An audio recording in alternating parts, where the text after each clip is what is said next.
This episode, I'm going to be talking about the activist and Marxist thinker Rosa Luxemburg. Rosa Luxemburg was born in 1871. Her family were Polish Jews, and she grew up in the Russian sector of Poland. She was prodigiously intelligent from a young age, and first became involved in political activity in her teenage years, joining a proscribed left-wing group whose leaders were put to death for organising a general strike. At the age of 18, she was forced to flee Russia for Zurich, due to attracting the interests of the Tsarist authorities. She studied at the university there, where she attained a doctorate in political economy at the age of 26.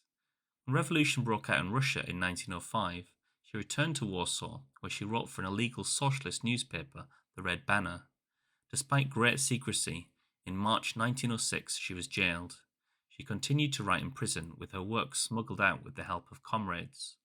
Months after being jailed, she secured a temporary release from prison on health grounds and fled Russia for Germany, where she was to live for the rest of her life. In Germany, Luxemburg threw herself into political activism and debate within the German Social Democratic Party, famously arguing, against reformists like Edward Bernstein, that revolution was necessary to achieve the kind of society socialists should be striving for. Luxemburg argued that capitalism, imperialism, and war are intrinsically interlinked, which meant that she embraced pacifism when war broke out in Europe.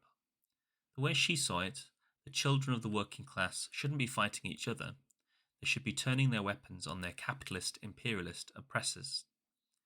During the war, Luxemburg and her comrade Karl Liebknecht joined others in founding a breakaway revolutionary socialist grouping called the Spartacus League, and in 1916 they urged Germany's trade unions to call a general strike to bring the war to an end, which led them to be imprisoned for the remainder of the war.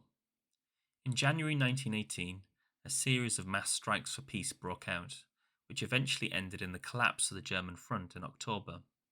A full-blown uprising soon followed. The Kaiser abdicated, and Germany was declared a republic, with the Social Democratic Party taking power. Luxemburg was freed from prison and threw herself into revolutionary activity, publishing a revolutionary newspaper called The Red Flag and urging her followers to stay on the streets. In response to the uprising, German Chancellor and SPD leader Friedrich Ebert ordered the Freikorps, a right-wing paramilitary group, to crush the revolution.